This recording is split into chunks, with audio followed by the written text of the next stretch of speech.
Olúwa sọ pé ẹnìkan wà ní ìlálẹ́ yìí. He said, in order to prove to you that He's the Lord of hosts, Pé láti fi hàn ọ́ jẹ́wọ́ fún ọ pé òun jẹ́ Ọlọ́run àwọn ọmọ ogun. He said He will use your enemies to promote you.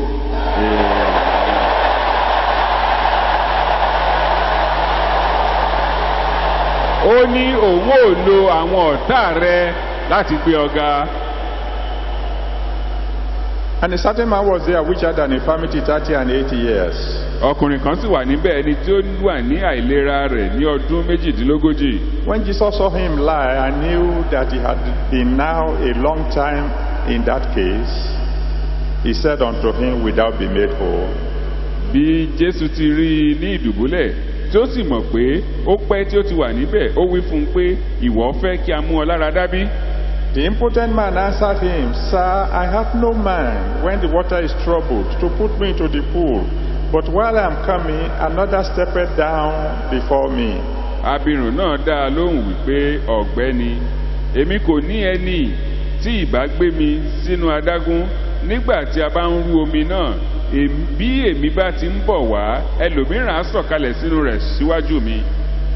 Jesus said unto him,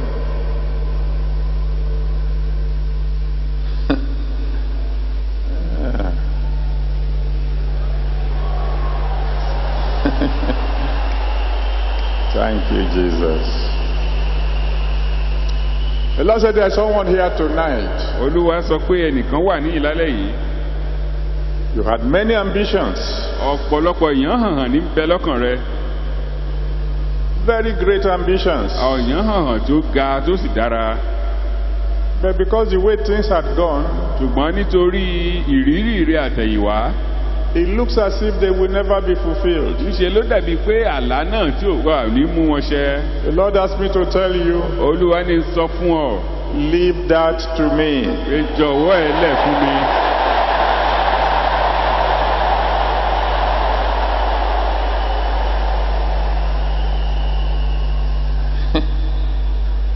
I know it's going to be a great night, but I'm being surprised myself. Mo mọ̀ pé alẹ́ tó máa rẹwà lálẹ́ yìí, ṣùgbọ́n Ọlọ́run fúnra rẹ̀ ń yà mí lẹ́nu.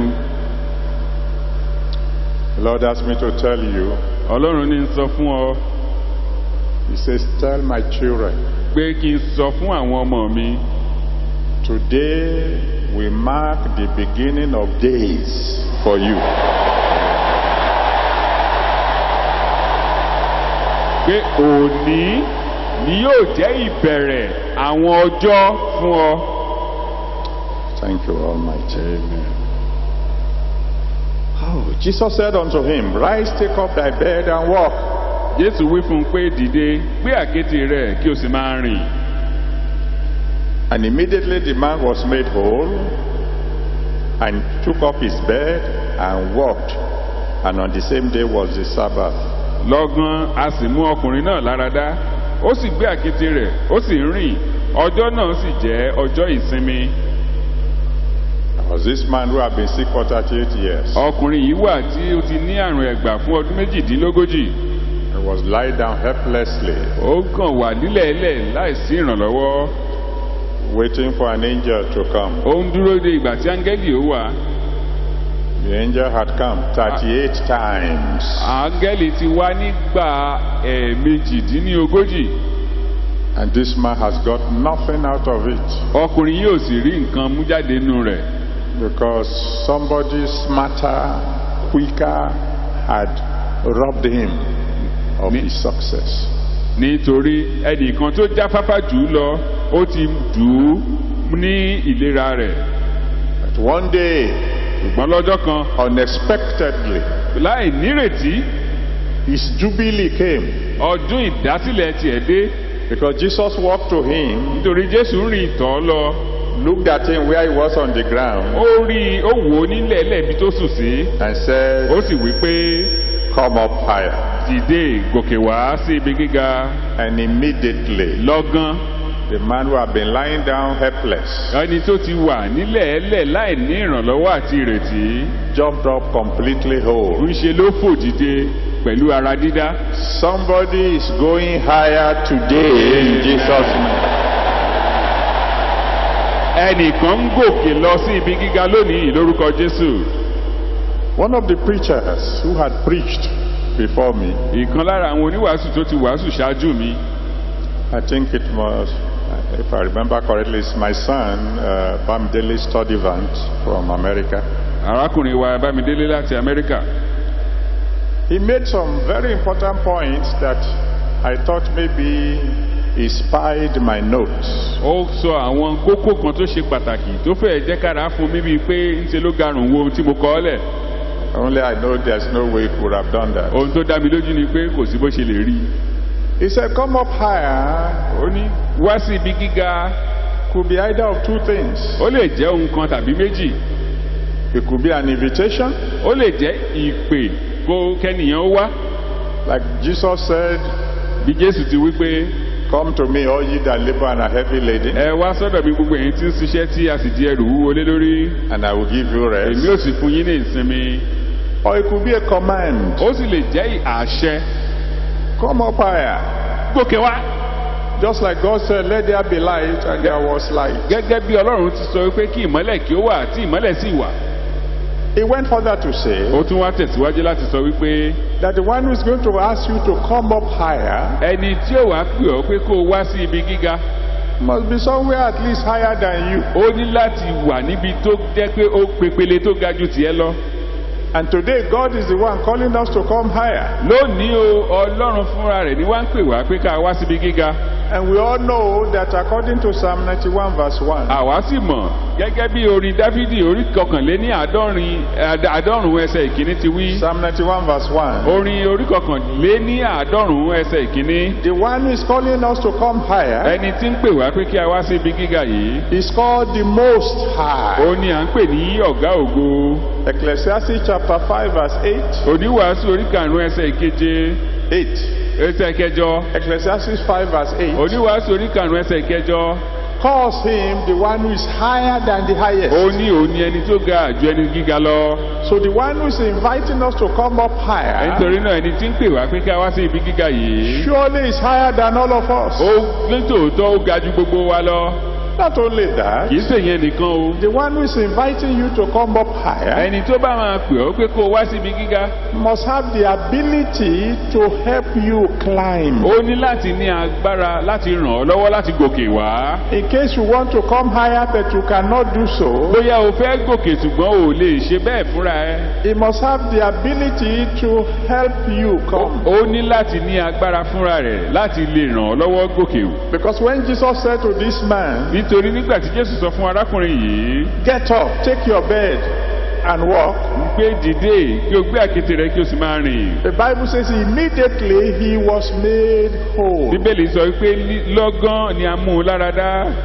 And the fellow who is asking you to come up higher ẹni náà tí ó máa gbé ọ wá sí ibi gíga. must have the power to Only- deal with those forces trying to hold you down. ó ní láti ní agbára láti dojú ìjà kọ àwọn ipákípá tí ó ń du ẹ̀ ọmọlẹ̀. I want to thank God for the testimonies we have had tonight. mo wá dúpẹ́ lọ́wọ́ Ọlọ́run fún àwọn ẹ̀rí gbáǹkọ́gbì tá a gbọ́ lálẹ́ yìí. I have had testimonies mo in ti my ń gbọ́ life. àwọn ẹ̀rí ṣáájú rí. I had some tonight. mo gbọ́ kan lónìí. I had some yesterday. mo gbọ́ kan lánàá. I heard of a pregnancy that came after 6 months and the baby is 100% normal as if not premature.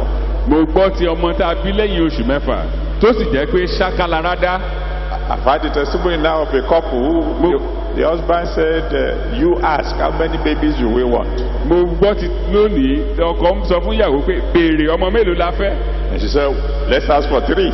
ìyàwó níjà béèrè mẹ́ta. And the husband said, I agree. ọkọ sì ní mo fà ń tẹ́ sí. And they brought the triplets to mo show dẹ̀ rí us. a dẹ̀ rí bí wọ́n ṣe gbé ẹ̀wọ̀n ìbẹ́ta wọ̀nyí wá lọ́lẹ̀ yìí. I've had the testimony now mo tún wá gbọ́ kan sí i. of bullets passing through the front of the dress, coming out at the back of the dress, and leaving the body alone. I've seen that one. hallelujah. mo gbọ́ ti ọta tó wọlé níwájú lára aṣọ tó jáde lẹ́yìn ṣùgbọ́n tí ò ya ẹni náà tó wọ aṣọ náà lára tí ò pa lára. I'm saying that to say, mo túmọ̀ sí pé the God who is calling you to come up higher Ọlọ́run tó ń pè ọ́ pé kó wá sí ibi gíga yìí. is the one who said òun lẹni tí ó sọ wípé in Jeremiah 32 verse nínú 27. ìwé Jeremiah orí kejìlélọ́gbọ̀n ẹsẹ̀ kẹtàdínlọ́gbọ̀n. Jeremiah 32 verse 27. Jeremiah orí kejìlélọ́gbọ̀n ẹsẹ̀ He said, kẹtàdínlọ́gbọ̀n. behold, I'm the God of all pé flesh. èmi ni Ọlọ́run gbogbo ẹran ara. Is anything too hard for me? nǹkan aṣòro ṣe fún mi bí. So I'm believing God èmi wá ń gba Ọlọ́run ń gbọ́. that God who has called you to come up higher Ọlọ́run tó ti pè ọ́ pé kó gòkè wá síbi gíga yìí. will help you to reach the top in Jesus' name. Amen. Á ràn ọ́ lọ́wọ́ láti dé ibi gíga náà lórúkọ Jésù. Of course, if Jesus said to that man, come up higher, Tí Jésù bá sọ fún ọkùnrin náà pé kó gòkè wá síbi gíga. and the man said, I'm not interested, Tọkùnrin náà wá ní kò yẹn ò kàn mí o. that he wants to remain on the Pé ground, ilẹ̀ ẹlẹ́ ẹdun arinlẹ̀ lòún fẹ́ mọ́ ṣe. he would have remained on the ground. Ìbá wà nílẹ̀ títí bẹ́ẹ̀ láíláí ni. So if you are going to come up higher, Tí ìwọ bá wá fẹ́ gòkè wá síbi gíga, you must be willing to come up higher. o ní láti fẹ́ láti gòkè lọ síbi gíga yìí. You must obey the one who commands you to come up O ní higher. láti gbọ́ràn sí ẹni náà tó pè ọ́ pé kó o wá síbi gíga lẹ́nu. Because the word of God says Nítorí ọ̀rọ̀ Ọlọ́run sọ wípé in Isaiah chapter 1 verse 19, ìwé Àìsáyà orí kìíní ẹsẹ̀ kọkàndínlógún. Isaiah 1 verse 19, Àìsáyà orí kìíní ẹsẹ̀ he said, kọkàndínlógún. if you are willing and obedient, Ó ní tí ìwọ bá fẹ́ tí o sì gbọ́ràn. then you shall eat the good of the land. Nígbà náà ni ìwọ yóò jẹ ire ilẹ̀ náà. When God calls you to come up Tí higher, Ọlọ́run bá pè ọ́ kó o wá sí ibi gíga, you must have faith in the God who is calling you to come up higher. o ní láti ní ìgbàgbọ́ nínú Ọlọ́run náà tó ń pè ọ́ wá síbi gíga yìí. Because Hebrews 11 verse 6, Nítorí ìwé Hébérù orí kọkànlá ẹsẹ̀ ìkẹfà. Hebrews 11 verse 6 Hébérù orí kọkànlá ẹsẹ̀ ìkẹfà. says, without faith it is impossible to please Ó God. sọ wípé láìsí ìgbàgbọ́ kò ṣeé ṣe láti wu Ọlọ́run. And Mark 9 verse 23, Máàkù orí kẹsàn-án ẹsẹ̀ kẹtàlélógún. Mark chapter 9 verse 23 Máàkù orí kẹsàn-án ẹsẹ̀ kẹtàlélógún. says, if you can only believe, Ó pé bí ìwọ bá gbàgbọ́, all things are possible ohun gbogbo ni ṣíṣe to him that believes. fún ẹni tí ó gbàgbọ́. And when God calls you to come up higher, Nígbà tí Ọlọ́run bá pè ọ́ kó o wá sí ibi gíga, you must make the necessary effort to go higher. o ní láti sa ipá tiẹ̀ láti lè lọ síbi gíga yìí. Even if all the efforts you are going to make is prayer, Bó bá tilẹ̀ jẹ́ pé àdúrà lásán ló lè gbà, you must pray determined prayer o wá ní láti gbàdúrà náà pẹ̀lú gbogbo ọkàn rẹ until you find yourself on top. títí ìwà fi rí ara rẹ ní ibi gíga náà. I'm believing God for all of you who are listening to me tonight. Mo wá ń gba Ọlọ́run wọ́ fún gbogbo èyí tí ń gbọ́ mi lálẹ́ yìí. Before the sun rises, Kí òòrùn ó tó yọ lọ́la. you will be higher. Amen. Wàá ti ga sí i. Everybody knows Gbogbo ènìyàn ló mọ̀ that life is in levels. pé ìgbé ayé yìí nípele ló wà.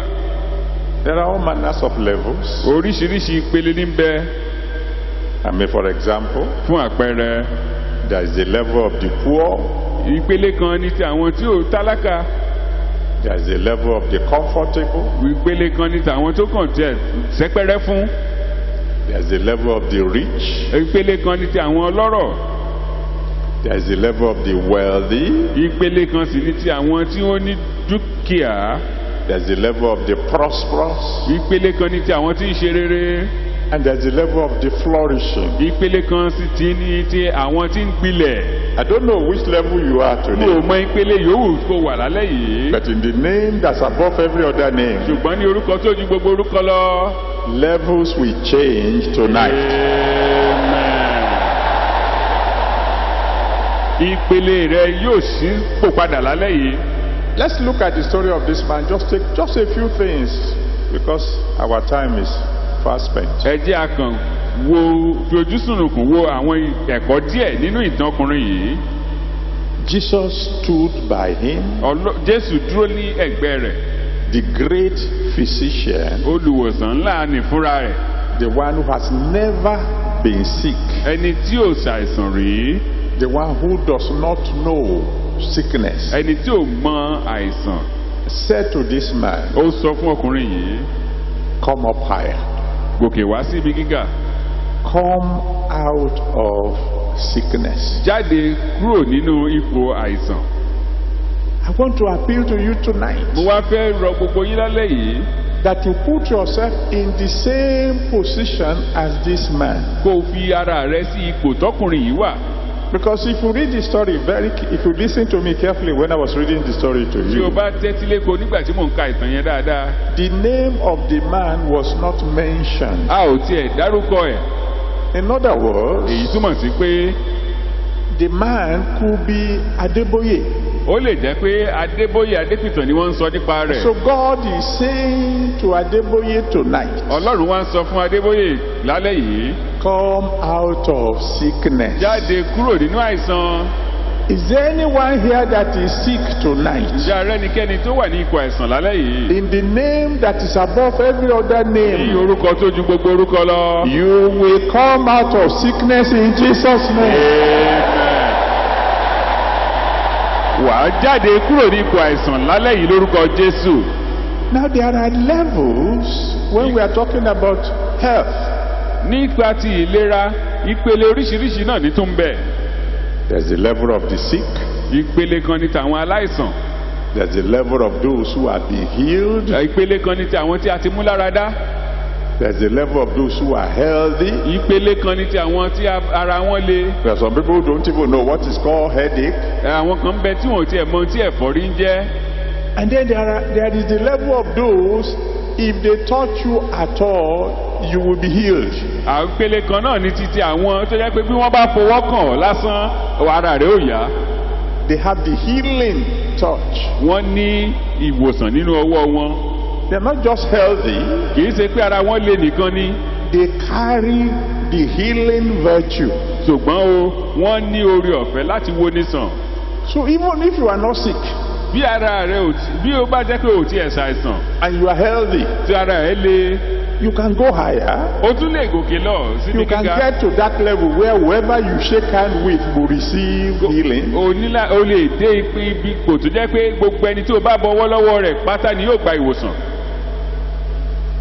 We just finished our American convention. a ṣẹ̀ṣẹ̀ parí àjọ̀dún wa ní ìlú Amẹ́ríkà láìpẹ́ yìí. And one of the testimonies there ìkan lára àwọn ẹ̀rí ibẹ̀ was that last year, ò ní pé lọ́dún tó kọjá some people came for prayers. àwọn kan wá fún àdúrà And because there were many, nítorí pé wọ́n pọ̀. I just prayed for all of them. mo kàn gbàdúrà fún gbogbo wọn. And then they moved out. wọ́n wá ń jáde lọ. After I finished praying for them, lẹ́yìn tí mo gbàdúrà fún wọn tán I got up to go elsewhere. mo wá fẹ́ jáde láti máa lọ bòmíì. As I was walking by, bí mo ṣe ń lọ the Spirit just directed me towards one man. ọkùnrin kan ẹ̀mí Ọlọ́run sì ní kí n lọ bá ọkùnrin kan. And I greeted him and shook hands with him. mo kàn kí mo sì bọ́ lọ́wọ́. And I left. mo dẹ̀ lọ. I didn't know his problem. n ò mọ ìṣòro tí ń là kọjá. But he came with cancer. ṣùgbọ́n o àrùn jẹjẹrẹ ló gbé wá. I shook hands with him. mo kàn bọ́ lọ́wọ́ ni. He returned this year ó padà wá lọ́dún yìí to come and give his testimony láti wá jẹ́rìí rẹ̀ that the cancer disappeared. pé àrùn jẹjẹrẹ pòórá. I pray for all of you who are listening to me. mo wá gbàdúrà fún gbogbo yín tí That gbọ́ mi. sickness, àìsàn ni that disease àrùn that ni the doctor says is incurable. èyí tí àwọn dókítà ní kò gbóògùn ni. Next month, lóṣù yìí next month, oṣù tó ń bọ̀ you will testify wà á jẹ́rìí that your sickness disappeared. wípé àìsàn tiẹ̀ ó pòórá. You better say amen loud and clear. jẹ́ kí àmì tiẹ̀ kó rinlẹ̀.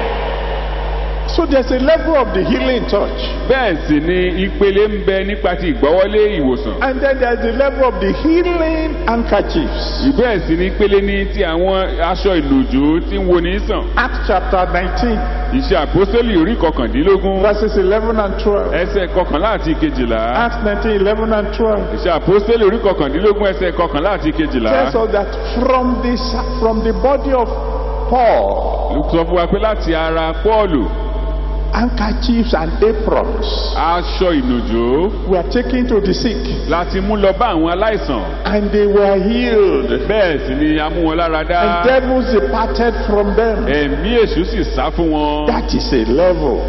ìpele kan tún rèé. You can move to that ìwọ level. náà lè dé ìpele tí à ń sọ yìí. And then, of course, there is the level of the healing voice. bẹ́ẹ̀ sì ni ìpele kan tún bẹ tó jẹ́ pé ohùn lásán ní wo ní sàn. You just speak the word, wàá kàn sọ̀rọ̀ náà ni. and healing takes place. ìwòsàn á sì ṣẹlẹ̀. lọ́gán. There are many testimonies to that effect. Ọ̀pọ̀lọpọ̀ ẹ̀rí ní ń bẹ fún àwọn eléyìí. I can tell you Mo lè sọ fún many. wọn. But I want you to be the next one to testify Ṣùgbọ́n mo á fẹ́ kó jẹ́ ìwọ gan ni wàá jẹ́ ẹni tó máa jẹ́rìí lẹ́ẹ̀kan. that in the name that's above every other name, Pé ní orúkọ tó ju gbogbo orúkọ lọ. even as you are hearing me now, Pé bí o ti ń gbọ́ mi lálẹ́ yìí. be healed in Jesus' name. Amen.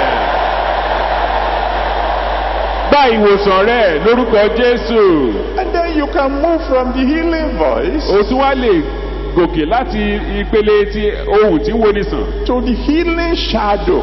lọ sí ìpele tí òjìji rẹ̀ ti ń wo ni sàn. Acts chapter 5, Ìṣe àpòsólè rí karùn-ún verse 14 to 16. ẹsẹ̀ kẹrìnlá sí kẹrìndínlógún. Acts 5, 14 to 16 Ìṣe àpòsólè rí karùn-ún ẹsẹ̀ kẹrìnlá sí kẹrìndínlógún. tells Ó sọ us fún wa that the shadow of Peter pé òjìji Pétérù was healing the sick. ó ń wo àwọn aláìsàn sàn. That's a level. Ìpele kan tún You can nìyẹn. move from the sick O lè jáde láti ìpele ti aláìsàn to the healed, lọ sí ẹni tí a mú láradá, to the healthy, lọ sí abarapá, to the one with the healing àti touch, ẹni tí ó ní ìfọwọ́kanni láti wòsàn, to the one with the healing handkerchief, àti ẹni tí aṣọ ìnùjú rẹ̀ ń wo ni sàn, to the one with the healing voice, tàbí ẹni tí ohùn rẹ̀ ń wo ni sàn, to the one with the healing shadow. tàbí ẹni tí òjìji rẹ̀ ń wo ni sàn.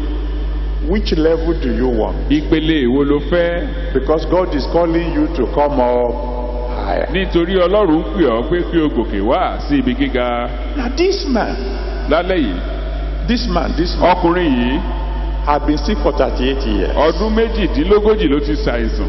You don't need to be there to know O ní láti wà ń bẹ̀ kó o tó mọ̀ that his wealth has dwindled year after year for 38 years. wípé ọrọ̀ rẹ̀ ti forí ṣánpọ́n lọ́dún bí ọdún ṣe ń gorí ọdún fún odidi ọdún méjìdínlógójì yìí. But the Lord that owns all things Ṣùgbọ́n Ọlọ́run tó ní ohun gbogbo stood by him ó dúró lẹ́gbẹ̀ẹ́ rẹ̀ and ó sì said, wí pé come out of poverty. jáde kúrò nínú òṣì rẹ. And I'm repeating tonight Mo wá tún sọ lálẹ́ yìí as the representative of the Most High God. gẹ́gẹ́ bí ikọ̀ Ọlọ́run Olódùmarè. There is someone here tonight. Ẹnìkan ń bẹ ní ìlálẹ́ yìí. You will come out of poverty. Wàá jáde nínú òṣì rẹ. I've already told you Mo ti sọ ṣáájú that there are levels. pé ìpele sípele ní ń bẹ. The poor, Àwọn òtòṣì the rich. àti ọlọ́rọ̀, No, the poor, the comfortable. aláìní àti ẹni tó sẹ́pẹ́rẹ́ fún, Then the rich. àti àwọn ọlọ́rọ̀. Rich people are those who save money. Àwọn ọlọ́rọ̀ làwọn tó jẹ́ pé wọ́n ní àjẹtán àti àjẹṣẹ́kù, The wealthy. àti àwọn tí ó lọ́rọ̀ gidigidi. The wealthy are those who put money in fixed deposit. Àwọn tó jẹ́ pé ibi tí owó ti ń ṣiṣẹ́ fún wọn ni wọ́n fowó wọn sí. They just give you 100 million and they say, keep it for 3 years. I come and collect it later. Wọ́n á fún ọ ní mílíọ̀nù bí ọ̀nà ọgọ́rùn-ún, wọ́n ní sáà máa fi ṣòwò lẹ́yìn ọdún mẹ́ta máa padà wá gbà á àti èlé orí ẹ̀. And then there are those who are prosperous. Àti àwọn kan sì ń bẹ tó jẹ́ pé wọ́n ti ṣe rere. And there are those who are flourishing. Àwọn kan ń bẹ tó jẹ́ pé wọ́n ti ń gbilẹ̀. There are those who lend to nations. Àwọn kan ń bẹ tí wọ́n sì ń wín orílẹ̀-èdè. I pray for someone here tonight. Mo wá gbàdúrà fún ẹnìkan ní ìlálẹ́ yìí. Even if you are poor right now, Bó tilẹ̀ jẹ́ pé nísinsìnyí o one day, aláìní ni ọlọ́jọ́ kan very soon, láìpẹ́. you'll be lending to nations. Amen. Ìwọ náà yóò máa wín orílẹ̀-èdè. When we read about somebody like Solomon, Tí a bá kà nípa ọkùnrin tí a ń pè ní Sólómọ́nì nì. in 2 Chronicles chapter 1, Ní Kíróníkà kejì orí kìíní verse 15. ẹsẹ̀ kẹẹ̀ẹ́dógún. 2 Chronicles chapter 1, verse 15. Kíróníkà kejì orí kìíní ẹsẹ̀ kẹẹ̀ẹ́dógún. A man who treated silver like ordinary stones. Ẹni tí ó ń ná bàbà bí òkúta lásán. That's some kind of money. Ọrọ̀ kan nìyẹn. And I know there are people here tonight. Èmi sì mọ̀ pé àwọn kan ń bẹ ní ìlálẹ́ yìí. It's not that they want money just for the fun of it. Kì í ṣe pé wọ́n kàn fẹ́ lówó lásán ni fún láti máa gbéraga káàkiri. They want to do the work of God. wọ́n fẹ́ fi ṣiṣẹ́ olúwa ni. There are people who want to build churches. àwọn tí wọ́n fẹ́ kọ́ ilé ìjọsìn ńlá. We need a new auditorium. a nílò gbọ̀ngàn tuntun. Because those who are outside the auditorium now are almost more than those who are inside. nítorí àwọn tí ń bẹ níta bá a ṣe ń sọ̀rọ̀ yìí wọ́n fẹ́ ju àwọn tó wà ní ilé lọ. Thank God it is not raining. a dúpẹ́ pé òjò máa rọ̀ o. So we need a bigger auditorium. a nílò gbọ̀ngàn tó tún ga jù eléyìí lọ. May I prophesy to someone here tonight jẹ́ sọ tẹ́lẹ̀ fún ẹnìkan ní ìlálẹ́ yìí. that in the name that's above every other name, pé ní orúkọ tó ju gbogbo orúkọ lọ. you'll be one of the 10 that will build a new auditorium. wàá jẹ́ ọ̀kan nínú àwọn 10 tí yóò kọ́ gbọ̀ngàn tuntun náà. The reason I say one of the 10 is because I have to include myself èyí tí mo fi sọ pé ọ̀kan nínú àwọn 10 ni pé mo ní láti jẹ́ ọ̀kan nínú wọn. and my wife àti ìyàwó mi. and 1 or 2 of my friends, bóyá méjì nínú àwọn ọ̀rẹ́ mi náà. and so that the rest of you can struggle for the remaining number. èyí tó kù ẹ wá lè làkàkà láti jẹ́ lára wa láti darapọ̀ mọ́ wa. I decree mo pa á láṣẹ ni. in the name that's above every other name, ní orúkọ náà tó ju gbogbo orúkọ lọ. none of you will die poor.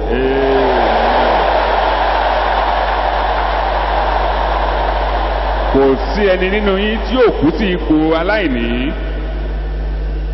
Jesus stood beside this man, Jésù dúró lẹ́gbẹ̀ẹ́ rẹ̀. this nameless man, ọkùnrin tí ó jẹ́ pé a ò tiẹ̀ mórúkọ ẹ̀ yìí. so low, so unimportant that they didn't even bother to mention his name. ó kú rẹ̀ pẹ̀ débi pé kò tiẹ̀ sí ẹni tó béèrè orúkọ rẹ̀. Because among the Jews, nítorí láàrin àwọn Hébérù, if you are important, tó bá jẹ́ ní ńlá, if you come from a good home, tó bá wá láti ìdílé gire, they will mention your name wọ́n á dárúkọ ẹ and the name of your father. àti orúkọ bàbá tó bí ọ. If your family doesn't matter, tí mọ̀lẹ́bí rẹ ò bá tilẹ̀ níláárí, they will mention your name wọ́n á dárúkọ ẹ. and they won't bother to mention the name of your father. wọn ò tẹ̀ ní sọ orúkọ bàbá tó bí ọlọ́mọ. But this man was so useless. ṣùgbọ́n ọkùnrin yìí kò jámọ́ nǹkan tó bẹ́ẹ̀ gẹ́. They didn't even mention his name. wọn tiẹ̀ lè dárúkọ ẹ̀. They mentioned the name of Bartimaeus, àṣà dárúkọ Bátíméù afọ́jú. the son of Timaeus. ọmọ Tíméù. Even though he was a beggar, bó tilẹ̀ jẹ́ pé alágbe ni. they still mentioned his name and the name of his father. wọ́n dárúkọ ẹ̀ wọ́n sì dárúkọ bàbá ẹ̀. But this man was so useless they didn't mention his name. ṣùgbọ́n ọkùnrin yìí ti di ẹdun arinlẹ̀ tó bẹ́ẹ̀ gẹ́ tó jẹ́ pé wọn ò tiẹ̀ dárúkọ ẹ̀. But the great promoter stood beside him ṣùgbọ́n Ọlọ́run ti ń gbé ní ga dúró lẹ́gbẹ̀ẹ́ rẹ̀. and said, ó sì wí pé come up higher. gòkè wá sí ibi gíga. As the Lord lives, bí Ọlọ́run ti ń bẹ láàyè. I prophesy to someone here wọ́n wá sọ tonight. tẹ́lẹ̀ fún ẹnìkan ní ìlálẹ́ yìí. Nobody may know you now, wọ́n lè má mọ̀ ọ́ lálẹ́ yìí o. but before you die, ṣùgbọ́n kó o tó kú. the world will celebrate you. gbogbo àgbáyé ni yóò bá ọ yọ̀. Because the God who is asking you to come up higher nítorí Ọlọ́run tó ń pè ọ́ wá sí ibi gíga yìí. is the one who picked Abraham, òun lẹni tó mú Ábúráhámù jáde. who is completely unknown tẹni tí a ò mọ̀. until God intervened títí Ọlọ́run fi dá sí ọ̀rọ̀ ẹ̀. in Genesis 12, ní Genesis orí ìkejìlá. verse 1 to 3. ẹsẹ̀ kìíní sí ìkẹta. Genesis 12, verse 1 to 3. Genesis orí kejìlá ẹsẹ̀ kìíní sí ìkẹta. God just said to Abraham, Ọlọ́run kàn sọ fún Ábúráhámù. the son of an idol worshipper, ọmọ abọ̀rìṣà unknown, tí ò sẹ́ni tó mọ̀. and said to him, ó sọ fún wípé I have decided to have mercy on you. mo wá ti pinnu láti ṣàánú fún ọ. I will bless you. màá bùkún fún ọ. I will make you great. màá sọ ọ́ di ńlá. I will make your name great. màá sọ orúkọ rẹ di ńlá. I will turn you to a blessing. màá sì wá sọ ọ́ di ìbùkún. I will bless those who bless you. àwọn tó bá kù bùkún I fún ọ will màá curse bùkún those fún who ọ. curse you. àwọn tó bá gbé ọ rí màá fi wọ́n rí. Through you shall all the nations of the earth be blessed. nípa rẹ sì ni gbogbo àgbáyé yóò di ẹni ìbùkún. The God of Abraham is here tonight. Ọlọ́run Ábúráhámù ní ń bẹ ní ìlálẹ́ yìí. And he's going to come to somebody amen. yóò sì tọ̀ ẹnìkan wá. and say, you. pé yá sọ pé ìwọ. Nobody knows you now. wọ́n lè má mọ̀ ọ́ nísinsìnyí. Nobody knows your father. wọ́n lè má mọ̀ bàbá tó bí ọlọ́mọ. You don't matter. wọn ò tiẹ̀ jámọ́ nǹkan kan. You don't count. wọn ò jámọ́ nǹkan kan. But ṣùgbọ́n By this time next year, níwòyí àmọ́dún the world will already be celebrating you. gbogbo ayé yóò sì máa gbórúkọ rẹ. If you are the one, say it is me, oh Lord. tó bá jẹ́ wọ́n ti sọ pé èmi ni Olúwa. When we talk about greatness, tí a bá ń sọ nípa ti títóbi, there are levels. ìpele sípele ní bẹ bákan náà. Abraham was great. Abrahamu jẹ́ ẹni ńlá. His son was very great. ọmọ rẹ̀ jẹ́ ẹni ńlá gidigidi. His grandson was exceedingly great. ṣùgbọ́n ọmọ rẹ̀ ó di ẹni ńlá lọ́pọ̀lọpọ̀. There are levels of greatness. ìpele sípele ní bẹ nípa títóbi àti dídì ńlá. You may be great already. ó lè jẹ́ ẹni ńlá bákan náà nísinsìnyí. God is saying, come up higher. Ọlọ́run wá ń sọ pé gòkè wá sí ibi gíga. Let's make you very great. ga wá sọ ẹ́ di ẹni ńlá gidigidi. You may be very great already. ó lè jẹ́ ẹni ńlá gidigidi nísinsìnyí. God is saying, come up higher. Ọlọ́run tún wá ń pè ọ́ wá síbi gíga. Let's make you exceedingly great. ga wá sọ ọ́ di ẹni ńlá lọ́pọ̀lọpọ̀. Thank you, Father. The Lord said there is someone here tonight. Olúwa sọ pé ẹnìkan bẹ ní ìlálẹ́ yìí. He said the member of your family is already in the mouth of the lion. gbogbo ìkan lára àwọn mọ̀lẹ́bí rẹ kìnìún ti ayé ti gbé hánu. He said, I will rescue him. ó ní òun ò jagbà. Ọlọ́run ní òun ò já ẹni náà gbà. The Lord said there is someone here tonight. Olúwa sọ pé ẹnìkan bẹ ní ìlálẹ́ yìí. He said you have known joy before, nígbà kan àná rí o ti mọ ohun tí à ń pè láyọ̀. but it was for a brief moment. ṣùgbọ́n ó kàn lérèfé ni. He asked me to tell you, ó wá ní sọ fún ọ. the joy I'm about to give you will last forever. Amen. ayọ̀ tó ń fẹ́ fún ọ yìí bàǹtálẹ́ ló máa jẹ́. Thank you, Father. Amen. The Lord said there's someone here who has boys, several boys in your private part. Olúwa sọ pé nìkan bẹ níyìí tó ní eéwo káàkiri gbogbo ara rẹ̀. níbi abẹ́. And they've just refused to heal. Eéwo yìí kàn kọ̀ kò sàn ni. The Lord asked me to tell you. Olúwa ní sọ fún ọ. You can check, they are already gone. Amen.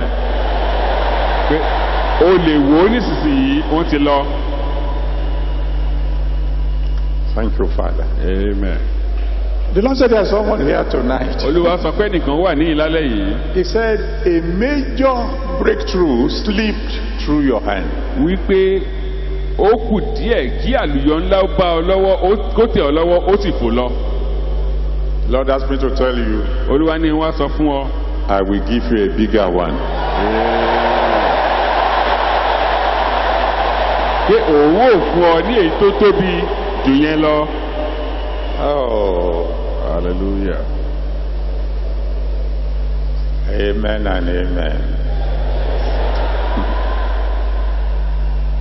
Occasionally, he says something that is so sweet. I want to take it first before I tell you. Lẹ́ẹ̀kọ̀ọ̀kan Ọlọ́run á sọ àwọn tó jẹ́ pé ó rẹwà tó jẹ́ gẹ́ pé màá kọ́kọ́ gbà wọ́n fúnra mi kí n tó sọ fún ọ.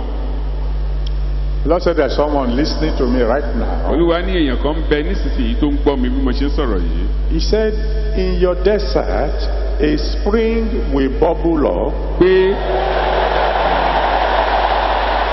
ní aṣálẹ̀ rẹ orísun omi kan yóò fò jáde.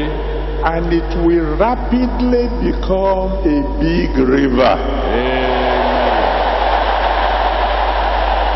Pé ní kánkán ní wàràǹsẹ̀sà yóò di odò ní ńlá tí ń sàn. Oh Lord. Amen and amen. Amen. Daddy says there's someone here tonight. Daddy sọ pé nìkan wà níyìn lálẹ́ yìí. He said for the rest of your life. Pé ní gbogbo yòókù ọjọ́ ayé ẹ. Your song will be. Orin rẹ yóò jẹ́. It is raining all over me.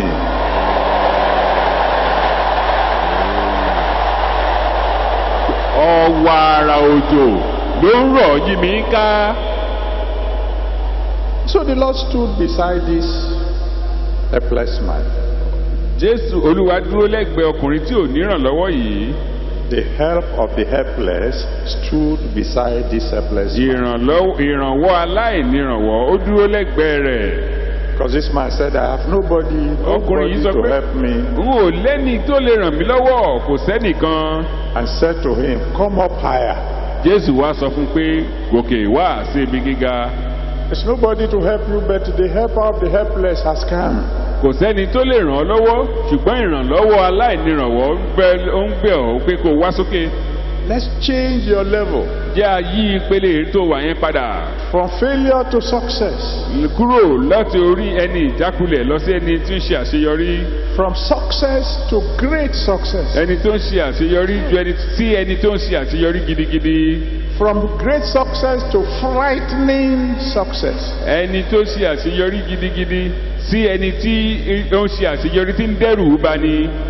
You know, it is possible for God to make you so successful you become afraid. Ó mọ̀ wípé ó ṣeé ṣe kí Ọlọ́run mú ọ ṣe àṣeyọrí àti àlùyọ tó jẹ́ pé yóò dẹ́rù bà ìwọ gan. Read Luke chapter 5.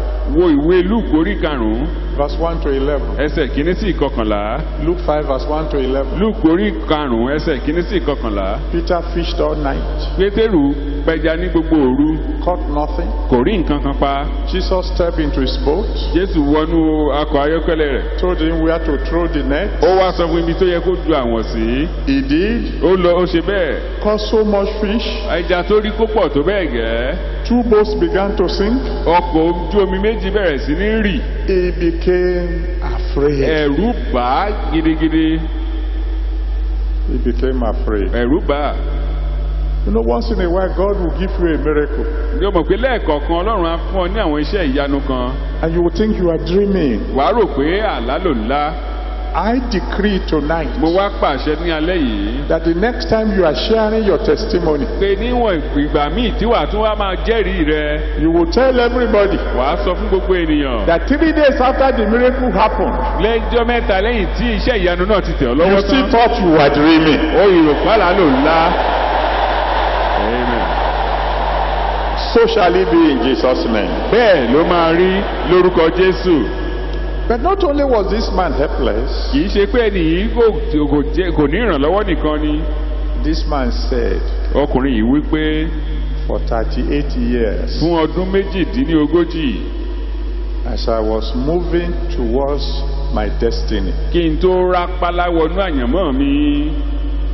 38 different people. Àwọn ènìyàn ọ̀tọ̀ọ̀tọ̀ 38 stole my miracle. Ni wọ́n ti jí iṣẹ́ ìyanu mi gbà mọ́ mi lọ́wọ́. Before I could get there. Kí n tó débẹ̀. Somebody had taken it. Ẹni míì á ti jagbà lọ. And the Lord of hosts said. Olúwa àwọn ọmọ ogun wá wí pé. Come up higher. Máa gòkè bọ̀ wá síbi gíga. No more defeat. Kò sí àlùbọ́lẹ̀ mọ́. I pray for you tonight. Mo wá gbàdúrà fún ọ lálẹ́ yìí.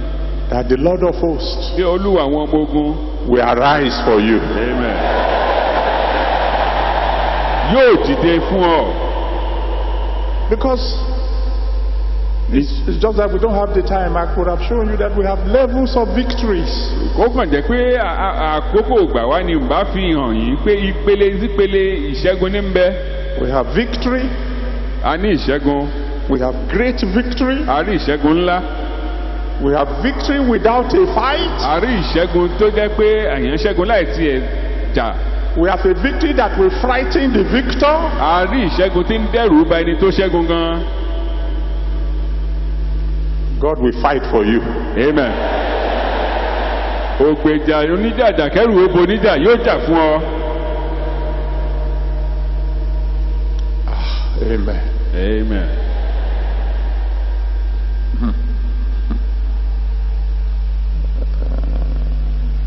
The Lord said there's someone here tonight. Olúwa sọ pé èèyàn kan wà ní ìlálẹ́ yìí. He said from now on. Pé láti òní lọ. 3 words shall no longer be in your dictionary. Ọ̀rọ̀ mẹ́ta kò ní sí ní gbólóhùn tí wàá máa sọ mọ́. Failure, ìjákulẹ̀, defeat, alùbọ́lẹ̀ and agony. àti ìrora ọkàn.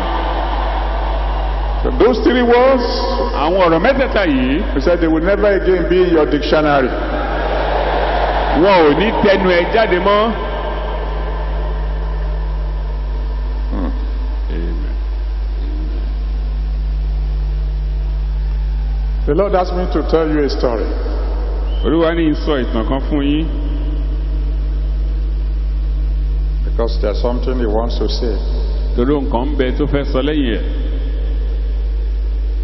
When we're in the very first auditorium, nígbà tí a wà nínú gbọ̀ngàn àkọ́kọ́ tí ń bẹ lẹ́gbẹ̀ẹ́ òpópónà márosẹ̀ several years ago, ọ̀pọ̀lọpọ̀ ọdún sẹ́yìn, I was preaching like this. mò ń wàásù lọ́jọ́ kan bí alẹ́ yìí. God said Olúwa wí pé that there was someone in the crowd, ẹnìkan ń bẹ láàrin èrò, that the fellow was going to have 3 financial breakthroughs. pé yóò rí àlùyọ mẹ́ta pàtàkì ní ti ìṣòwò náà. God said the first one, 100% of it belongs to God. Pé ìtẹ̀ àkọ́kọ́ gbogbo èrè tó bá rí ń bẹ̀ tòun Ọlọ́run ni. That the second one is to be divided 50-50 between God and the fellow. Pé èyí kejì àwọn àjọ pín in lọ́gbọọgba, Ọlọ́run á gba ìdajì, òun náà á mú ìdajì. And that the third one Pé ṣùgbọ́n ẹ̀kẹta will wipe out all the debts that the fellow is owing. pé gbogbo gbèsè yòówù kó ti jẹ pátápátá ni yóò gbàgbé. I announced it. Mo wá fi tó wa létí. Some days later, Láìpẹ́ a widow came. obìnrin opó kan wá. It's a widow I know very well. Ó jẹ́ ẹni tí mo mọ̀ dáadáa. She had 17 mouths to feed. Ó ní ẹnu 17 láti bọ́ lójoojúmọ́. And she was heavily in debt, Ó sì jẹ gbèsè rẹpẹtẹ. not only in Nigeria. Kìí ṣe nílẹ̀ yìí nìkan. The bank in London have been threatening her because of the debt they say the husband is owing. Àwọn ilé ìfowópamọ́ ní ìlú ọba ti bẹ̀rẹ̀ sí ní fẹjúmọ́ nítorí gbèsè tọkọ ẹ̀ jẹ́ lẹ̀ kó tó kú. So she came. Ó wá sáré tọ̀ mí wá. Daddy, Bàbá, I've got the first financial breakthrough. àlùyọ àkọ́kọ́ rèé mo ti rí gba. And I brought it. Mo sì gbé wá. I said, sister, please, please. I know you. Pé òwò arábìnrin bíi tiẹ̀ kọ́ ni Ọlọ́run sọ, mo mọ̀ ọ́ dáadáa. I know your problem. Mo mọ àwọn ìṣòro tó ń là kọjá. If I have money, I will give you, not take from you. Bí n bá lówó, màá fún ọ ni, kì í ṣe pé màá tún gba tiẹ̀. She looked at me and said, Ó wá wò mí, ó sọ wípé, I thought you are my friend. mo rò pọ́rẹ́ mi ni ọ́. God said there will be 3 breakthroughs. Ọlọ́run sọ pé àlùyọ mẹ́ta ń bọ̀. I've got the first one. Mo ti rí tàkọ́kọ́ gbà. You don't want the second and third to come? Ó wá fẹ́ dènà ìkejì àti kẹta níbí. I said, all right, all right. Mo wá ní ó dáa o. I took the money from her. Mo wá gbọ́ ọrẹ náà. I kept it. Mo fi pamọ́ síbi kan wò náà o. God bless the preacher who has no faith. Ọlọ́run á dáríjì oníwàásù tí ò ní gbàgbọ́. I said I will wait until the second and third come. Mo wá ní màá dúró títí kejì àti kẹta fi máa dé. Very soon she came. Láìpẹ́ ó tún yọjú. The second has come. Ìkejì ti dé. This is 50% for Jesus. Ìdajì rẹ̀ rèé fún Jésù Olúwa mi. I kept it. Mo tún fìyẹn náà pamọ́. I didn't touch either of the two. N ò fọwọ́ kàn kankan nu méjèèjì. Then the third one came. Ìkẹta wá dé wàyí o. A letter came from the bank in London. Wọ́n wá kọ lẹ́tà sí láti ilé ìfowópamọ́sí ní ìlú London. We are sorry. Jọ̀wọ́ má bínú o. We made a mistake. A ṣe àṣìṣe. Your husband didn't owe us. Ọkọ ẹ ò jẹ wá lówó. We are the one owing your husband. Àwa gan-an la wá jẹ ọkọ ẹ lówó. So they God went and changed the books. Ọlọ́run wá yí gbogbo ìwé padà. And they paid what they say they are owing the husband. ohun tí wọ́n ní àwọn jẹ́ wọ́n wá jẹ́ ọkọ rẹ̀ wọ́n san fún un. And he cleared all her debts. ó sì wá gbogbo gbèsè ẹ̀ wá di ohun àfìsẹ́yìn. Now listen to me carefully. wá gbọ́ mi gidigidi. God said there's someone here tonight. olúwa sọ pé èèyàn kan wà ní ìlálẹ́ yìí. He said you are going to have 3 financial pé breakthroughs. ìwọ náà yóò ní àlùyọ mẹ́ta. He said the first one, èyí àkọ́kọ́ you can keep it. tí ẹni o lè ná gbogbo ẹ̀ bó ṣe wù He ọ́. said the second one, ó ní ìkejì ẹ̀wẹ̀ 50% is yours, 50% belongs to him. ìdajì ẹ̀ tí ẹni ìdajì rẹ̀ ti Ọlọ́run. He said the third one ó wá ní ìkẹta is 100% for God. gbogbo ẹ̀ pátápátá o tọlọ́run ni. He said after that, pé lẹ́yìn náà ẹ̀wẹ̀. get ready to flourish. Amen. kó o wá gbáradì láti di ẹni tí à ń pè ní adégbìlẹ̀.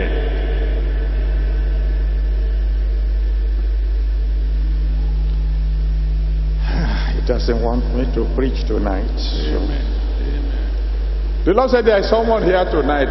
olúwa sọ pé ẹnìkan ń bẹ ní ìlálẹ́ yìí.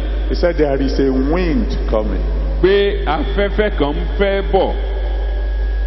that will restore all your dry bones.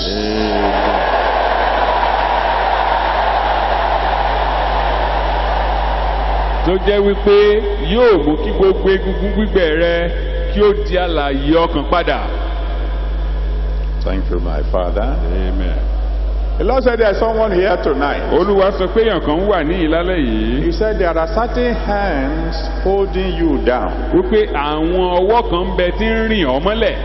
He said, I will dislocate all of them. pé gbogbo àwọn ọwọ́ náà lòun ọlọ́run yóò fàtú. Anyway, so the Lord Jesus Christ stood above this man. olúwa wa jésù kristi dúró níwájú ẹ̀. The source of all joy stood above this man. orísun ayọ̀ dúró lórí ẹ̀. He stood above the man who had been sad for 38 years. ó dúró níwájú ẹni náà tí ìbànújẹ́ ti dé agbádá sí lọ́rùn fún odidi ọdún méjìdínlógójì. He said, come up higher. ó sọ fún pé kó gòkè wá síbi gíga. Come out of sorrow. jáde kúrò nínú ìbànújẹ́. Do you know God is speaking to someone tonight? ǹjẹ́ ẹ mọ̀ pé ọlọ́run ń bá ẹnìkan sọ̀rọ̀ ní ìlálẹ́ yìí. And he's saying to you, ó sì ń sọ ọ́ fún ọ. you shall weep no more. Amen. o ò ní sọkún mọ́. There are levels of joy. ìpele sípele ayọ̀ níwà. You can move from sad o lè kúrò láti ìbànújẹ́ to happy. lọ sí ẹni tínú ẹ̀ dùn. You can move from joy to great joy. o lè lọ láti ayọ̀ lọ sí ayọ̀ ńlá. And there is something the Bible called exceeding great joy. ọ̀kan sì ń bẹ tí ọlọ́run tún pè ní ayọ̀ ńlá gidigidi. Like you read about in Matthew chapter 2 verse 10. bí a ti kà á nínú ìwé Matthew orí kejì ẹsẹ̀ ìkẹwàá. Matthew chapter 2 verse 10. Matthew orí kejì ẹsẹ̀ ìkẹwàá. And then there is what the Bible calls joy unspeakable. ihun kan sì tún ń bẹ tí bíbélì pè ní ayọ̀ tí ò ṣeé fẹnu sọ. Joy so great you can't even say it out. ayọ̀ tó tóbi tó bẹ́ẹ̀ gẹ́ tó jẹ́ pé o kò lè fẹnu sọ. You know, somebody can be so glad that he will be crying. o mọ̀ pé inú èèyàn bá dùn débi kan èèyàn máa ń sunkún ni. Those of you who have not known joy for a long time, irú ẹ̀yin wọn ni tí ẹ ò tí ì mọ ohun tí a pè láyọ̀ fún ọdún pípẹ́. beginning from now, bẹ̀rẹ̀ láti sísìn yìí lọ. you will move from sorrow to joy. wà á kúrò láti inú ìbànújẹ́ lọ sí ayọ̀. From joy to great joy. láti ayọ̀ lọ sí ayọ̀ ńlá. From great joy to exceeding great joy. láti ayọ̀ ńlá lọ sí ayọ̀ tí ó pọ̀ rẹpẹtẹ. From exceeding great joy to joy unspeakable. láti ayọ̀ rẹpẹtẹ lọ sí ayọ̀ tí ò ṣeé fẹnu sọ. Thank you, Father. Bàbá ẹ ṣeun. This one definitely is for me. Èmi gan lọ́lọ́run wa ń bá sọ̀rọ̀ nísinsìnyí. Thank you, Daddy. Amen. Amen. Oh, Daddy said there's someone here tonight. Dáàdi sọ pé èèyàn kan wà níyìn lálẹ́ yìí. He said some people will sing of wealth. Àwọn kan á kọrin nípa ti ọrọ̀ níní. Some people will sing of popularity. Àwọn kan á kọrin nípa ti gbajúgbajà. He said, but I will be your song.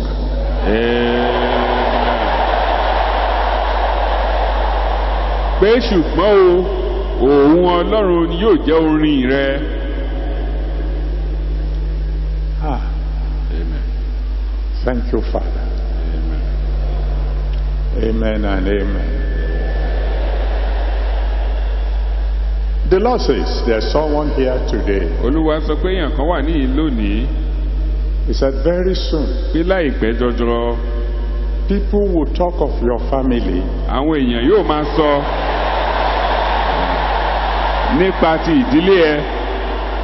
That this family has found favor with God. Pé ìdílé yìí ó jẹ́ ìdílé tó ti rí ojú rere Ọlọ́run gbà. Let me close. Let me get out of the way because there are still several things God wants to do. Ẹ jẹ́ a fi àdàgbà ìtùrọ̀ nítorí ọ̀pọ̀lọpọ̀ ń bẹ tí a fẹ́ ṣe lálẹ́ yìí. When God gives you an invitation, nígbà tí Ọlọ́run bá pè ọ́, you have a choice. Ìwọ ó kù sọ́wọ́ ẹ láti yàn. You can refuse an invitation. Ó lè kọ̀ kó ló wá. You can say come. You say no, I'm not coming. Ó lè kọ̀ ó lè pè ọ́ pé kó wá kó fà á kékọ́rí. Even when he commands you, bó tilẹ̀ jẹ́ pé nígbà míì tó bá pàṣẹ fún ọ gan, you have a choice. Ó kù sọ́wọ́ ẹ̀. To obey or to disobey. Bóyá kó gbọ́ràn tàbí kó ṣaláìgbọ́ràn.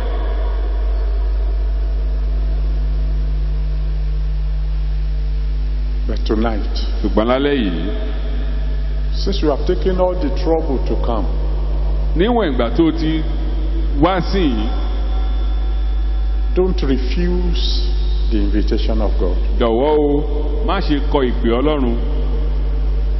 How will I know that I will go higher if I say I'm willing? Báwo ni màá ṣe mọ̀ pé màá gòkè lọ síbi gíga tí n bá ní mo dáhùn? The Bible says the just shall live by faith. Bíbélì sọ wípé olódodo yóò yè nípa ìgbàgbọ́. You believe it? Tó bá gbàgbọ́, you will have it. Ìwọ náà á rí gbà. It's just a matter of faith. Ó dúró lórí ìgbàgbọ́. So you're going to pray by faith tonight. Nítorí náà wàá wá gbàdúrà pẹ̀lú ìgbàgbọ́ lálẹ́ yìí. I know the altar call have been made earlier on and so many souls have been saved and I thank God for that. Mo dúpẹ́ lọ́wọ́ Ọlọ́run pé ìpè àkọ́kọ́ tí a kọ́kọ́ pè ọ̀pọ̀lọpọ̀ ènìyàn ló fayé wọn fún Jésù. So I'm going to take it that by the grace of God, those that God wants to save, He has saved them. Màá wá gba Ọlọ́run gbọ́ pé àwọn tó fẹ́ gbà là ó ti gbà wọ́n là. But we're going to pray some prayers. Gbọ́n àwa gba àwọn àdúrà kan. And we're going to pray this prayer by faith. Àwa gbà wọ́n pẹ̀lú ìgbàgbọ́. Now remind you of the story of a couple. Màá wá rán yín létí ìtàn ìdílé kan. Husband and wife came. Tọkọtaya ni wọ́n tọ̀ mí wá. Daddy, we've been barren for years. Pé fún ọ̀pọ̀lọpọ̀ ọdún la ti ń wojú Ọlọ́run. Pray for us so that we can have our own children. Gbàdúrà fún wa káwọn náà lè ní àwọn ọmọ tiwa. I said fine. Mo ló ti dáa. What kind of baby do you want? Irú ọmọ wo lẹ fẹ́? The husband said boy. Ọkọ sọ pé ọmọkùnrin. The wife said girl. Ìyàwó sọ pé ọmọbìnrin. And they said it simultaneously. Ẹ̀ẹ̀kan wàrà ni wọ́n sọ àwọn méjèèjì sọ̀rọ̀. So I smiled. Mo wá rẹ́rìn-ín. I said, well, in that case, we better make it a set of twins, mo wá ní ó dáa bẹ́ẹ̀, ìbejì náà dáa, ó yẹ yín. one boy, one girl. Ọ̀kọ̀ọ̀kan ìkan abo. And they said amen. Àwọn méjèèjì sì yọ̀ pé àmín. They received it. Wọ́n gbà á pẹ̀lú ìgbàgbọ́. 9 months later, Lẹ́yìn oṣù mẹ́sàn-án, set of twins, wọ́n gbé ìbejì wá. one boy, Ìkan akọ, one girl. àkan abo. If I say to you tonight Tí n bá wá sọ fún ọ lálẹ́ yìí, that from this moment onward, pé láti òní lọ, your journey will be constantly upward, òkè ni wàá máa lọ. will you receive it? Ṣé wàá gbà bí? I can't hear you. Will you receive it? Receive it. Ṣé wàá gbà bí? Will you receive it? Ṣé ìwọ náà gbà á? Lift your voice to the Almighty God. Wá gbé òun rẹ sókè sí Ọlọ́run Olódùmarè Loud and clear. pẹ̀lú òǹgóoró. Pray like you have never prayed Kí o before. wá gbàdúrà gẹ́gẹ́ bí o tiẹ̀ tí gbàdúrà I rí. say, Father, Wípé bàbá, change my level tonight. yí ìpele mi padà lálẹ́ yìí. Go ahead, talk to the Almighty God. Talk to Síwájú him. bá Ọlọ́run Let him Olódùmarè hear you. sọ̀rọ̀. Father, change my level tonight. Bàbá, yí ìpele mi padà lálẹ́ yìí sí rere. Change my level tonight. Yí ìpele tí mo wà yí padà. Take me higher, Lord. Take me higher. Kí o sì mú mi lọ sí ibi gíga. Take me much, much higher than I've ever been before. Ibi tó ga gidigidi ju bí mo ṣe dé lọ. Take me higher. Mú mi lọ sí ibi gíga. Lord, take me much higher. Bàbá, mú mi lọ sí ibi tó ga téńté.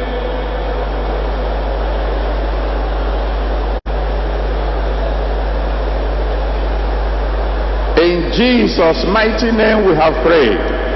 Ní orúkọ ńlá Jésù ni a gbàdúrà. Please, because of time, Ẹ jọ̀wọ́ ẹ̀yin ará nítorí àkókò wa. we want to do two things simultaneously. A fẹ́ ṣe ohun méjì papọ̀. I want to appeal to the ministers of God to please go to my left. They will find there those that were carried in, those who cannot move on their own, and go and lay hands on them and pray for them. Please, ministers of God, let's go and do that. Let's remain in an attitude of prayer, please. Kí a sì máa gbàdúrà ká wà ní ipò àdúrà síbẹ̀. Our prayer is not over yet. A ò tí ì parí àdúrà tá ń gbà o. While the ministers are there ministering to those people, Nígbà tí àwọn òjíṣẹ́ Ọlọ́run bá lọ síbi ibẹ̀ yẹn tí wọ́n bá ń ṣiṣẹ́ ìránṣẹ́. in case there is anyone who came late Bí a bá rí ẹni tó pẹ́ dé, and who still wants to surrender his or her life to Jesus, tó ìfẹ́ fa ayé rẹ̀ fún Olúwa, you will find an altar very close to you in the congregation. wàá rí àwọn pẹpẹ kéékèèké tí a ṣe sí àárín èrò lọ síbẹ̀. Please go there. There will be ministers of God there waiting to attend to you. Ibẹ̀ ni àwọn òjíṣẹ́ Ọlọ́run wà tí wọ́n ń dúró dè ọ́. But if you are near the altar in front here, Ṣùgbọ́n tó bá jẹ́ iwájú ló wà, if you came late, you were not here when they made the first altar call. ò pẹ́ dé, o ò sí ní nígbà tí a ṣe ìpè àkọ́kọ́. It's now that you want to surrender your life to Jesus. Ìsìn ló wá ṣẹ̀ṣẹ̀ fẹ́ fayé tiẹ̀ fún Jésù. You can either come to the front here O lè wá síwájú or go to the nearest altar to you in the congregation. tàbí kó o lọ sí pẹpẹ tó súnmọ́ ọ jùlọ láàárín èrò yẹn. Now, ministers of God, I hope they are on the way. Ẹ̀yin òjíṣẹ́ Ọlọ́run ẹ jọ̀wọ́. Now, the rest of us, Àwa yòókù. lift your voice to the Almighty God Gbé ohùn rẹ sókè sí Ọlọ́run Olódùmarè. and say, Father, Kí o sọ wípé bàbá, pull me out of the miry clay, mú mi jáde kúrò nínú ẹrẹ̀. never to return. Kí n má sì ṣe padà síbẹ̀ mọ́. Talk to the Almighty God. Bá Ọlọ́run Olódùmarè sọ̀rọ̀. Pull me out of the miry clay, Fà mí jáde kúrò nínú ẹrẹ̀. never to return. Kí n má sì ṣe padà síbẹ̀ mọ́. Pull me out tonight. Olúwa, fà mí jáde lálẹ́ yìí. Pull me out of the miry Fà mí clay, jáde kúrò nínú ẹrẹ̀ lálẹ́ yìí. the miry clay of sickness, Ẹrẹ̀ àìsàn, of failure, ìjákulẹ̀, of pain, ti ìrora, of sorrow, ti ìbànújẹ́, of poverty. ti àìní. Pull me out, oh Lord. Olúwa, fà mí jáde. never to return. kí n má ti ṣe padà wọbẹ̀ mọ́. Pull me out of the miry olúwa fà clay. mí jáde kúrò nínú àwọn ẹrẹ̀. Pull me out of the miry clay. fà mí jáde kúrò nínú ẹrẹ̀. Never to return, never to return. kí n má sì ṣe padà síbẹ̀ mọ́. Pull me out of the miry clay, O Lord. Almighty God, pull me out of the miry ọlọ́run clay. olódùmarè fà mí jáde kúrò nínú ẹrọ̀fọ̀. Pull me out of the miry clay. fà mí jáde kúrò nínú ẹrẹ̀. Never to return, never to return. kí n má sì ṣe padà síbẹ̀ mọ́. You are the only one who can help me. Pull me out of the miry clay. ìwọ nìkan lolùrànlọ́wọ́ mi bàbá fà mí jáde kúrò nínú ẹrẹ̀. Pull me out of the miry clay. fà mí jáde kúrò nínú àwọn ẹrẹ̀. Pull me out of the miry clay. fà mí jáde kúrò nínú ẹrẹ̀. Oh yes, Lord. Never to return there. Pull me out of the miry clay of sickness. Pull me out of the miry clay of disease. Pull me out of the miry clay of sorrow, of failure, of defeat. Pull me out, oh Lord. olúwa fà mí jáde. Pull me out.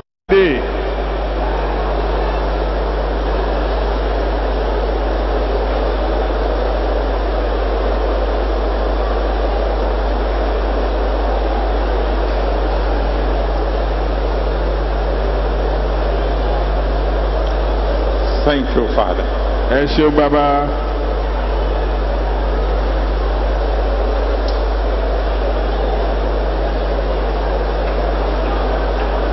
In Jesus' mighty name we have prayed. ní orúkọ ńlá jésù la gbàdúrà. Please remain in an attitude of prayer. ẹ jọ̀wọ́ ẹ jẹ́ kí a wà ní ipò àdúrà síbẹ̀. Those of you who are